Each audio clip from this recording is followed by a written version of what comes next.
Alfredo Najera from UNAM, and he's going to talk about tropicalization of cluster varieties and root systems. Please. Thank you very much for the introduction and for the invitation. So, yes, let me begin just by recalling some of the facts about cluster varieties.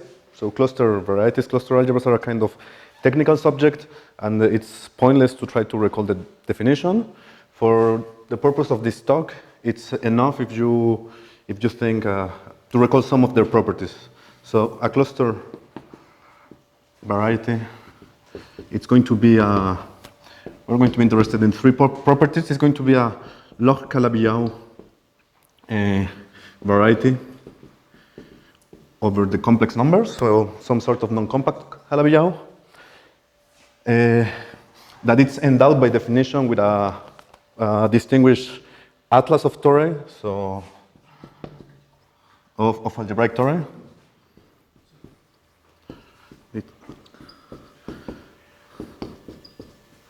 And moreover, they fit very well into the mirror symmetry program of log Calabi-Yaus. So they come in mirror pairs. So the general picture is the following. You should have an input, which is a quiver. And out of this quiver, you can build such an object. Well, two of them. So you will have, you have to fix a quiver and fix a finite rank lattice. So this is just set to the n. Let's say that the number of vertices is equal to the rank of the lattice. And just put n to be the dual lattice. And we consider the torus whose lattice of character is m. So this is from m to c star. So once we fix this, we will be able to construct two varieties. Well, in general, it's schemes, but in literature, they just call them varieties. So one is called A variety associated to this, and it will just be has an atlas of the torus of type n, and its mirror dual. It's going to be just an union of, well, a gluing of this kind of tori, and these sets indexing this tori actually live in a very mysterious set of indices. So that's the picture. That's the picture, and these varieties are mirror dual to each other. So, so if you have such a picture, then there will be immediately some birational maps associated to the tori of the atlas. So if I have just two elements of my indexing set, I will have some birational morphism between the corresponding tori, which are usually called cluster transformations. And they, well, in both cases, right? In this situation and in this situation. Let's call this cluster transformations.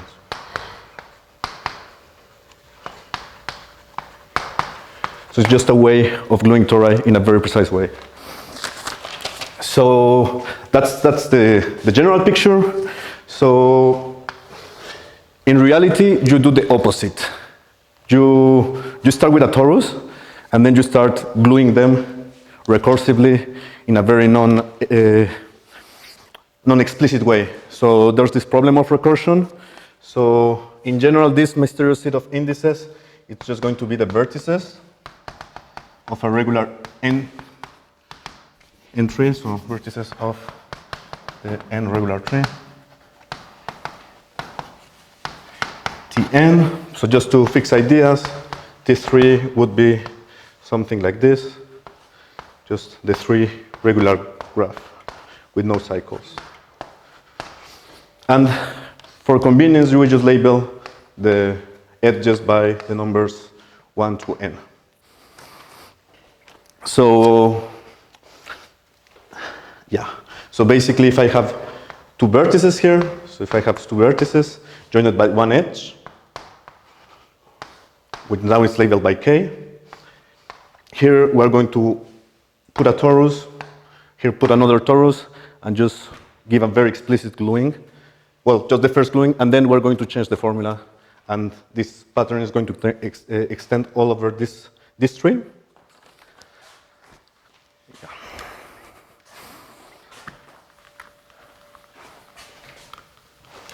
So, well, just to mention that there are a wealth of examples of this variety, of this kind of cluster varieties arising in nature. So, moduli spaces of local systems in surfaces as Fock and Goncharov defined, Grassmannians, flag varieties, double Bruda cells. So, a bunch of them are just compactifications or partial compactifications of this class of varieties. So there are lots of examples. So the input, to be more precise, I said this quiver, it's very conveniently encoded into a skew-symmetric form of our lattice. And once we've chosen a basis, E1 to N, a set of bases of my lattice, then we can just define a matrix Eij by just defining this, the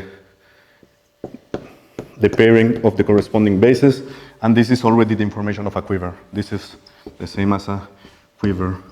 I just put up arrows, here I put this number, Eij. Right. So let me just write one formula of how we're going to glue it here. So basically, in every, so let me call this actually S for convenience. So if I have a TNS to TNS prime, basically S prime is going to be a basis of EI's primes.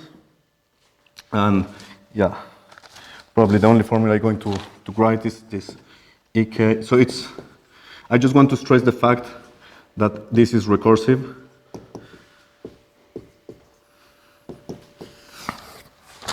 And then the cluster transformation is going to be a birational map, which I actually make the canonical volumes form match here. So that's why we get a log Calabi-Yau. We just extend the volume form all along the gluing.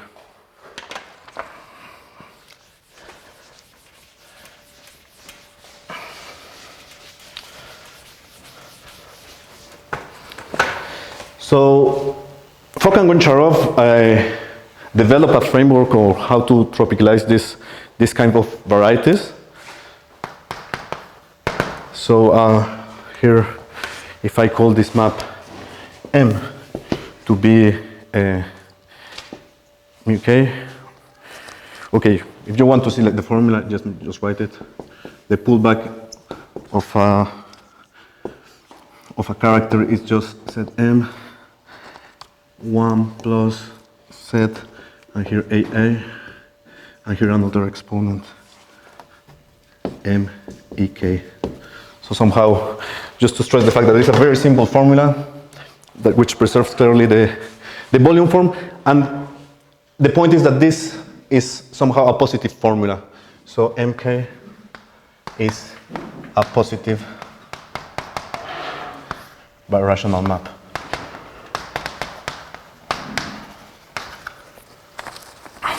So what do I mean by this?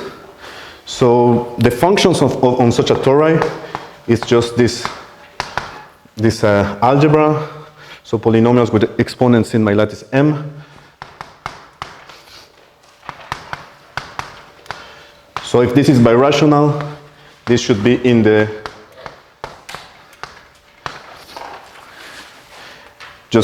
well, these are Laurent polynomials with these exponents. This should be a fraction of a regular, a quotient of two Laurent polynomials is just a quotient of polynomials. And the fact that it's positive means that, well, the two polynomials appearing upstairs and downstairs are free, are subtraction free. So this is written like this. Second. Well, this is subtraction free.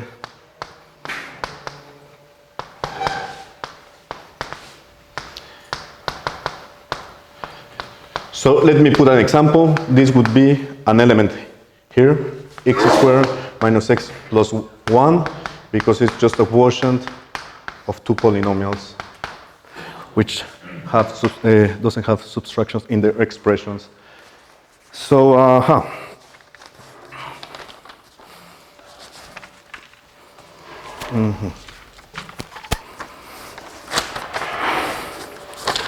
Oh no, this was good. I'm sorry. Yeah. So, so let me define this set by Q subtraction free on N, right?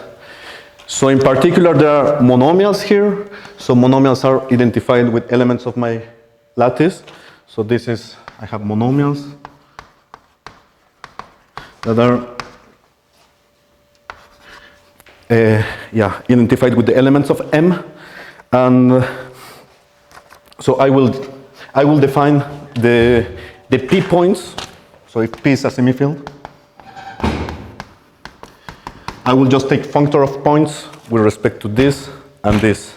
So Fock and Goncharov define the P points of my torus as the homomorphisms of semigroups of semifields from this Q subtraction free N to my semifield. So it's just an analogy of the functor of points in this setting. And well, any such a map is defined by its value in monomials. So here there's a bijection by the map of groups of my lattice M to P, which is simply N tensor with the multiplicative group associated to this semigroup. Yeah. So so that's the tropicalization of a torus in the sense of Fock and Goncharov. And then any such birational map will induce isomorphism of tropicalizations. So basically, this is telling us that we can define the set of tropical points in a cluster variety, and any inclusion of a torus in my cluster variety will give an isomorphism of both tropical points. So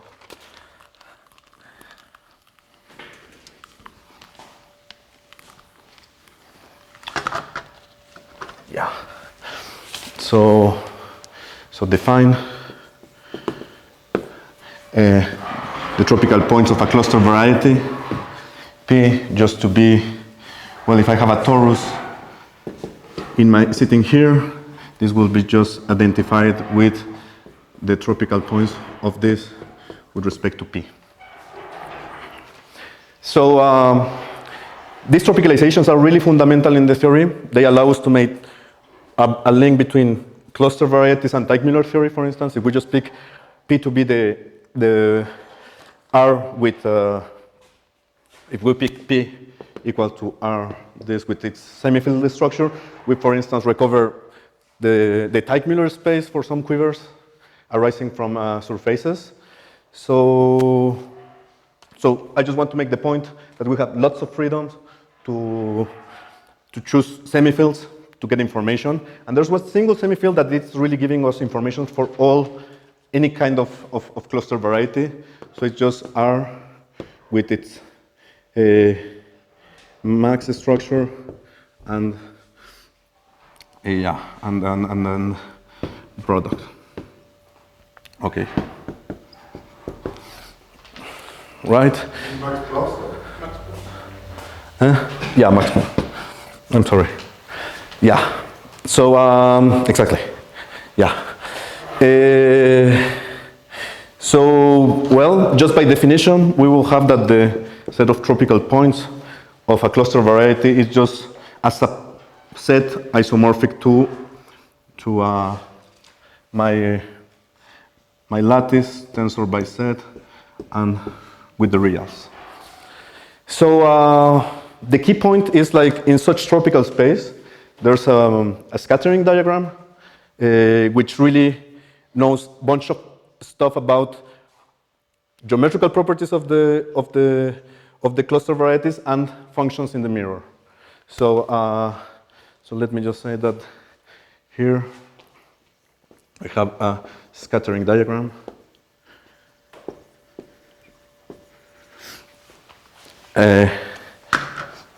So this is kind of diagrams that are very that have been used by many authors like Gross and Siebert, all the school of Kontsevich, to address mirror symmetry. And in this particular situation, they admit very, very simple descriptions. Well, a large part of it, not the whole scattering diagram, just a part of it. So let me just put an example. If my quiver is this, then the tropicalization of a torus would be like R2, right? And then I will have some mutation upstairs. So here I have a torus sitting upstairs, a torus sitting upstairs, and here I have a birational map, which we can tropicalize to obtain a piecewise linear map. And in here, I have this positive chamber and this positive chamber. So if I take back the positive chamber here, then I will get another ray here, another chamber here. And if I continue mutating, then I will have a new positive chamber. And then if I just compose this, I will get something else. And if I do all the picture, I will get this fan. So that's the object I want to study. That's the object I want to study.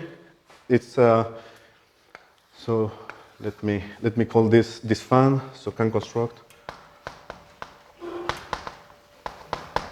a fan called the Fock and Goncharov complex inside Tn, well, inside N R Z. Well, and I can do the same for the mirror. And actually, yeah, here it happens that both are isomorphic, the A and it's dual. But yeah, let me just do this for the mirror. Let's play this game for the mirror. Okay, so we have a wall and chamber structure.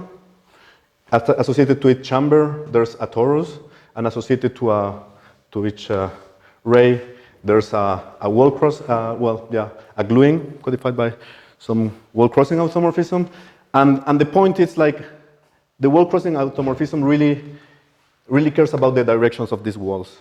So I would like to understand the directions of these walls. So so what do I mean by that? Well, they would be contained in some hyperplane. And those hyperplanes can be described using root systems of Kac-Moody algebras, and that's the theorem I want to tell. So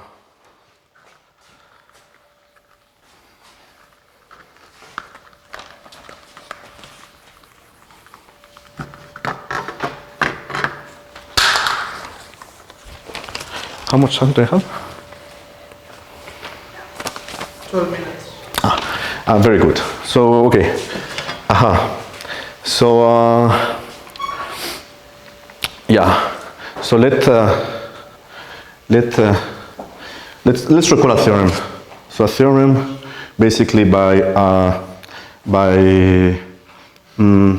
yeah, in this language probably it should be due to Gross, Hacking, Kiel, and Kontsevich, is that no matter which what's your initial quiver, what you get by just pulling back these positive chambers is a simplicial fan, and actually the directions they are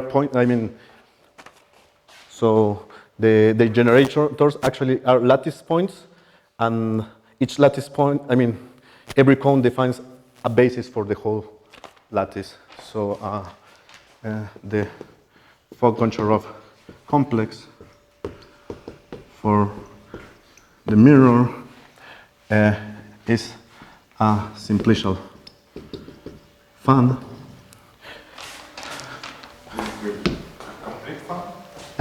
No. That's, for instance, when you have a counterexample of this would be this. Basically, the wall and chamber structure will be, you will have like a place where you don't have walls, and then you have many walls converged in there. So actually, it's just a complete fan when your quiver is mutation equivalent to a Dinkin diagram. So these walls, they really appear when you consider consistent scattering diagrams. So, and the generators of each cone form a basis, a zeta basis of my lattice.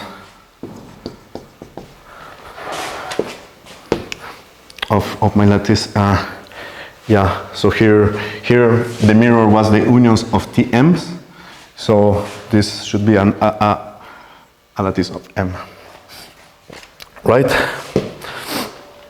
So right, I have these generators. Let's fix. If I have a cone, let's just talk about G1 to Gn, the generators. So it happens that this is this is an integer matrix, which is invertible because it's formed a basis, and its inverse, it's a remarkable theorem.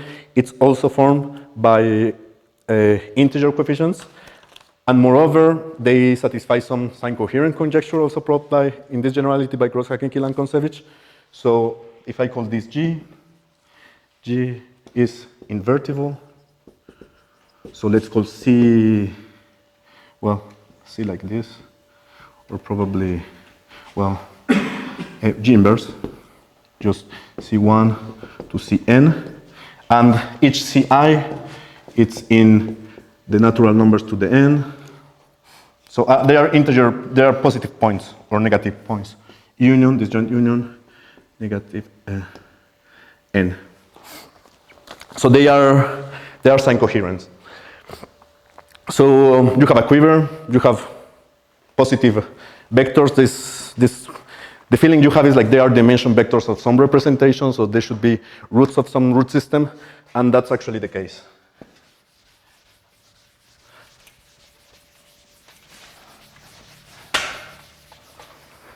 So let me just recall an old theorem by Kac. So let's suppose Q is acyclic. Then Katz is telling that the roots in the root system associated to the Kac-Moody algebra associated to Q, it's equal to the dimension vectors of indecomposable CQ modules. So this is a path algebra. So my theorem will be, okay, here you will have a distinguished subset of roots which would correspond to the dimension vectors of rigid and decomposable representation. So here exceptional representations. This gives the concept of a real sure root here.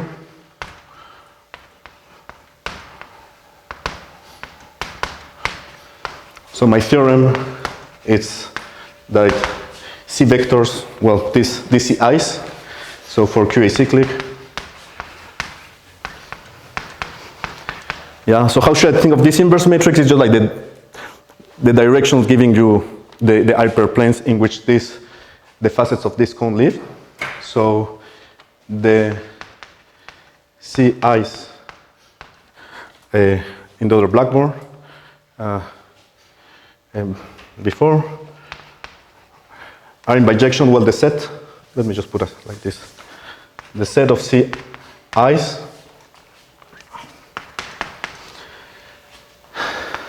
it's in bijection with the the real roots and their opposites, the real sure roots.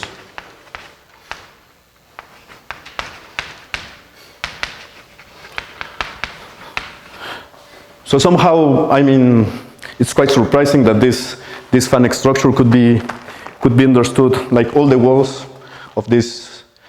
When you're beyond a thinking quiver, then you will have infinite number of walls, and their hyperplanes will be controlled by some special set of roots in the root system associated to FQ, to the Kac-Moody algebra. And just let me finish by saying that you can also generalize this for certain quivers with cycles, but for this you have to consider quivers with potentials. So, well, this is my theorem, probably in 2014, and another theorem. It's if Q is mutation equivalent. So under this first formula that I really wrote, if you just iterate it and produce a linking diagram,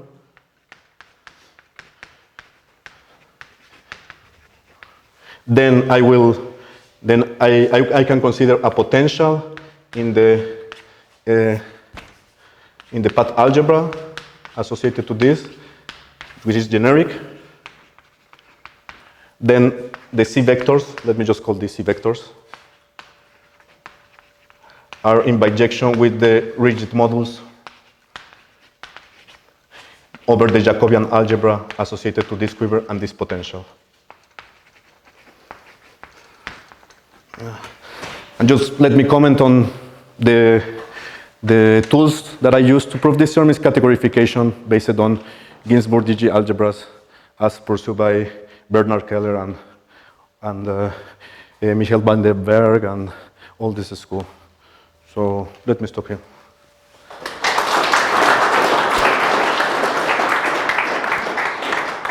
Any question for the speaker?